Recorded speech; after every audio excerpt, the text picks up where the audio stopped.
9 item yang saya minta, yaitu 3 tanda tangan, yaitu tanda tangan rektor dan tanda tangan dekan yang menandatangani ijazah, dan 1 tanda tangan dekan yang melegalisir serta tanggal dia melegalisir itu ternyata tidak boleh dikecualikan, alias tidak boleh dihitam-hitamin seperti ini.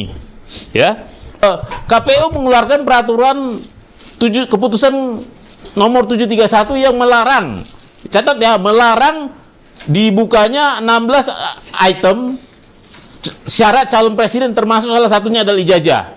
Namun bersama publik yang marah dan disambut lagi oleh para anggota dewan kita, para anggota wakil kita DPR yang saya sebut nama, dan juga ketua komisi waktu itu memanggil KPU, akhirnya keputusan 731 dicabut. Nah, bisa kita bayangkan kalau ini tidak dicabut, pasti kita akan tempurnya di sini, akan panjang lagi dan kita tidak akan dapat ini. Terima kasih. Ini pernyataan persingkat ya terkait putusan Komisi Informasi Pusat nomor 074 tahun 2005, tepatnya 13 hari yang lalu ya, 14 hari yang lalu. Jadi assalamualaikum, salam sejahtera, Om Swastiastu, Namo Buddhaya, salam kebajikan, dan selamat siang untuk semua pemirsa ya, dimanapun berada, terutama publik ya. Saya Dr. Bonato Silalahi menyampaikan bahwa kemarin saya dihubungin pihak KPU menyatakan mereka memutuskan untuk tidak melakukan banding terhadap putusan Komisi Informasi Pusat nomor 74 kemarin yang disampaikan oleh Komisi Informasi Pusat yang mengabulkan permohonan saya, yaitu membuka 9 item yang disembunyikan mereka ya. Ini kan ada disembunyikan mereka 9 item. Nah, jadi waktu itu ini saya peroleh di Oktober, bulan Oktober, lalu saya bersengketa untuk menyatakan agar KIP membuka ini semua. Dan alhamdulillahnya puji Tuhan ini dibuka semua sama KIP, 9 ini dibuka. Nah, tapi karena peraturannya memang memberi kesempatan untuk KPU berpikir apakah melakukan banding atau tidak ke PTUN, ternyata ya berdasarkan apa yang kita prediksi ya, ternyata KPU ya mau melanjutkan lagi. Jadi tentunya saya menghargai peran Presiden Republik Indonesia ya selaku kepala negara yang selalu menjaga iklim demokrasi. Kita tahu bahwa informasi adalah jendela demokrasi kita, dan Komisi Informasi Pusat ini selaku penjaga jendela itu supaya selalu terbuka, supaya kita publik di negara Republik ini bisa ya melaksanakan hak-haknya, hak-hak publiknya untuk memperoleh informasi tadi ya. Berikutnya saya juga memberikan apresiasi ya kepada Majelis Komisioner Informasi Pusat, yaitu Pak Handoko Agung Saputro selaku ketua waktu itu ya, ketua Komisi Informasi Pusat yang memimpin sidang ya, dan juga Pak Syawaludin serta Pak Gede Narayana yang telah menegakkan mandat konstitusi secara tegas dan independen. Tentunya kita sangat sangat mengapresiasi bahwa mereka meskipun pada prinsipnya informasi di setiap lembaga publik adalah terbuka, namun bisa dikecualikan secara terbatas. Nah, para komisioner ini bisa dengan jeli melihat bahwa 9 item yang saya minta, yaitu 3 tanda tangan, yaitu tanda tangan rektor dan tanda tangan dekan yang menandatangani ijazah, dan 1 tanda tangan dekan yang melegalisir serta tanggal dia melegalisir itu ternyata tidak boleh dikecualikan, alias tidak boleh dihitam-hitamin seperti ini ya. Nah, ini nanti minggu depan saya sudah berkomunikasi dengan KPU ya. KPU tadinya mau bila besok ya, tapi ternyata mereka belum ready. Jadi saya minta reschedule di hari Kamis minggu depan. Kita tunggu nanti kemenangan publik berikutnya. Saya akan janji bahwa saya akan undang pers, semua kita, para YouTuber, para pemerhati informasi publik, aktivis informasi publik, para YouTuber ya, dan semua yang berkepentingan terhadap keterbukaannya informasi publik ini, seperti termasuk para peneliti grup RRT ya, dan juga para tersangka yang di Polda akan bisa menggunakan informasi yang terbuka tadi. Seperti itu. Untuk berikutnya saya juga kepada KPU RI saya kembali mengapresiasi sikap kooperatifnya sebagai badan publik yang mengutamakan kepentingan masyarakat dan memastikan anggaran negara tidak digunakan untuk menghalangi hak publik. Jadi dengan ini kalimat yang saya pernah ucapkan, jangan sampai KPU menggunakan dana publik melawan publik, itu tidak terjadi, dan saya sangat menghargai itu. Terima kasih juga kepada para pendukung keterbukaan informasi publik ya, termasuk Dr. Roy Suryo dan peneliti lainnya, ada Bang Rismon, ada Dr. Tifa, dan juga tersangka 3 orang lagi sisanya. Semoga dengan terbukanya ini semua ya, mereka lebih leluasa meneliti ya. Saya juga berterima kasih kepada Sentana TV ya, khusus Sentana TV, karena memang pada awalnya mereka menemani saya dengan kerja-kerja jurnalistiknya. Mereka menemani saya sampai ke mana itu? Ke Semarang ya, Jawa Tengah, ke sini juga pertama-tama ya, menemani kita DKI, dan selalu mengedukasi publik bahwa betapa pentingnya namanya keterbukaan informasi publik. Bahkan banyak sekarang ya, Mike ya, Bang Mike, di Jawa Tengah kita ketemu orang yang merasa bersyukur dengan video-video kita. Mereka jadi tahu bahwa keterbukaan informasi publik itu adalah hak penduduk desa, waktu desa Wonosegoro ya. Nah, mereka bercerita karena menonton tayangan dari TV tentang keterbukaan informasi publik, mereka jadi tahu cara memintanya. Seperti itu. Dan juga saya juga berterima kasih nih untuk komunitas pemerhati hukum ya, para advokat, serta nih terutama nih anggota DPR RI yang seperti Pak Deddy Sitorus, Pak Deddy Yusuf, dan Komisi 2 yang pada saat itu sudah turut menyuarakan betapa pentingnya transparansi, di mana kita tahu waktu itu KPU mengeluarkan peraturan keputusan nomor 731 yang melarang, catat ya, melarang dibukanya 16 item syarat calon presiden, termasuk salah satunya adalah ijazah. Namun bersama publik yang marah dan disambut lagi oleh para anggota dewan kita, para anggota wakil kita DPR yang saya sebut nama, dan juga ketua komisi waktu itu memanggil KPU, akhirnya keputusan 731 dicabut. Nah, bisa kita bayangkan kalau ini tidak dicabut, pasti kita akan tempurnya di sini, akan panjang lagi, dan kita tidak akan dapat ini. Ya. Berikutnya juga yang paling utama ya, saya berterima kasih kepada publik ya, terutama publik-publik yang rewel ya, yang selalu berteriak di medsos-medsos waktu itu, yang menyatakan kok ijazah disembunyiin macam segala. Sebenarnya intinya ini bukan masalah ijazah, ini masalah lebih luas, yaitu demokrasi. Ijazah ini hanya salah satu informasi yang terkait dengan keterbukaan informasi. Seperti itu.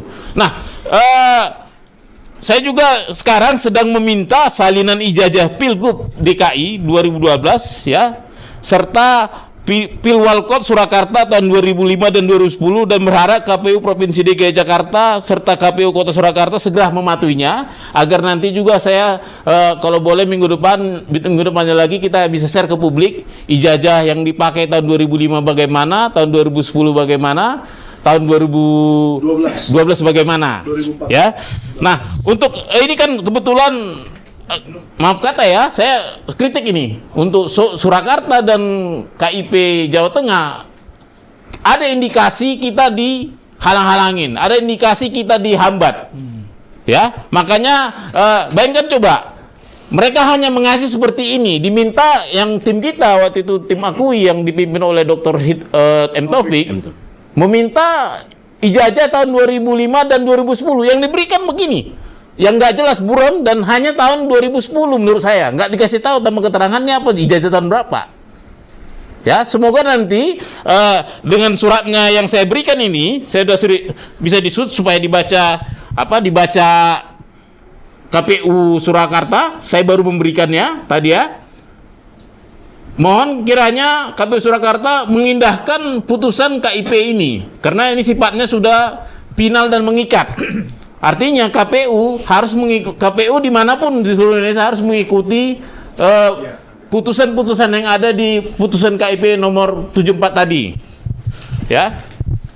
Dan ini sebagai saksinya Bang Mike mungkin mau membicarakan bagaimana hambatan-hambatan yang kita terima baik di KPU Surakarta maupun di sidang Komisi Informasi Provinsi Jawa Tengah.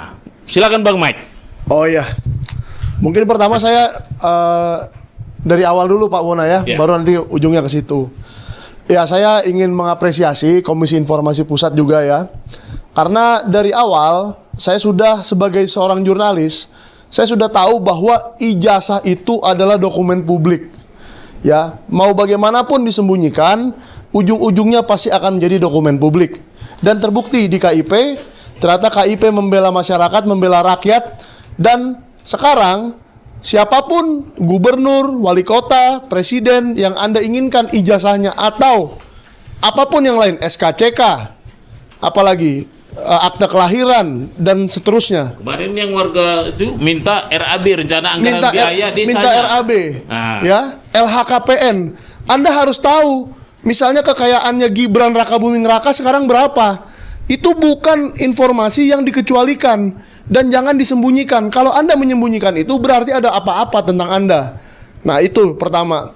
Jadi kita jangan takut, itu hak kita sebagai publik. Dan yang kedua, yang kita sesalkan sama-sama ya Pak Bonatua, bahwa sebenarnya yang pertama kali kita daftarkan itu yang di September, Jawa Tengah. Nah, saya melihat di situ di KIP Jawa Tengah itu hanya ada 2 foto. Fotonya Gubernur Lutfi dan Taci Yasin ya, wakil gubernurnya. Jadi saya nggak tahu kenapa di situ mereka dengan 2 foto itu di belakang counternya kok bekerjanya sangat lambat. Bahkan kemarin yang seharusnya sidang itu bisa memeriksa bukti-bukti, dokumen atau apa, malah ditunda sajalah dulu. Nah, ini kan cara-cara yang tidak murah. Ini melawan prinsip-prinsip hukum ya, murah, cepat, dan efektif. Nah, ini kan harus kita koreksi nih, komisi berapa nih di DPRD Jawa Tengah. Tolonglah kalian mengkoreksi kerjanya Komisi Informasi Jawa Tengah. Karena yang di DKI sudah berjalan, bahkan yang di pusat sudah ada 2 putusan, bahkan yang Bon Jovi sudah putusan atau belum ya? Saya kurang tahu. Nah, yang ini kok sama sekali belum diperiksa. Apakah jangan-jangan menurut kepercayaan saya ya? Yeah. Menurut kepercayaan saya, sepertinya ada sesuatu yang salah di situ. Apakah salah operasional, apakah salah teknis, atau salah perintah atasan? Tolong ini diperjelas, karena kita harus tahu soal apa itu. Dan kalau memang bukan perintah atasan, ya sudah, sidang besok periksa aja semuanya. Toh selama 1 hari itu tidak ada sidang apa-apa, ya. Cuman kita doang di situ. Ya, tidak ada mobil lain, tidak ada urusan lain dari komisioner-komisioner itu. Ya, dan saya juga apresiasi satu lagi ya, Pak. Sidang CLS yang di Solo. Memang ini panggungnya KIP, tetapi CLS di Solo itu pun luar biasa, yang sudah memeriksa 5 orang saksi. Saya melihat sidang CLS dan KIP ini sama-sama membela rakyat. Makanya kita periksa ijazahnya, kita datangkanlah ijazah Joko Widodo yang ternyata dokumen publik itu, bawalah. Satu, saya yakin Polda Metro Jaya dengan mudah mengembalikan ijazah Bapak Joko Widodo ke pemiliknya. Dan Bapak Joko Widodo dengan mudah membawa itu ke sidang CLS. Nah itu. Dan kedua, Kemendikbudrismen hari ini seharusnya dengan gampang membawa semua persyaratan-persyaratan yang dibawa oleh Gibran Rakabuming Raka untuk memperoleh penyetaraan yang dari luar negeri itu, entah Orchid Park Secondary School, entah UTS InSearch, ataupun S1 di MDIS. Seharusnya dengan gampang sekali mereka membawa barang-barang yang diberikan Gibran itu untuk diperiksa di KIP. Semoga ya Pak Bonatua, yang di sini juga segera dan sama cepatnya, karena saya juga optimis. Kalau yang di sini saya optimis. Kalau yang di Jawa Tengah, Anda buktikan dulu ke saya supaya saya bisa optimis. Di Jawa Tengah Itu dulu mendaftar September, Iya. sidangnya baru 2 kali. Betul. Dan sekalipun satu sidang pun itu cuman kayak absensi doang. Habis itu nggak, udah bubar. Ya, sayang sekali. Jadi mari publik awasi para komisioner yang menjaga jendela demokrasi kita. Ya. Mereka tuh menjaga jendela demokrasi yang justru kebobolan. Justru menurut saya dalam hal ini mereka menutup jendela demokrasi.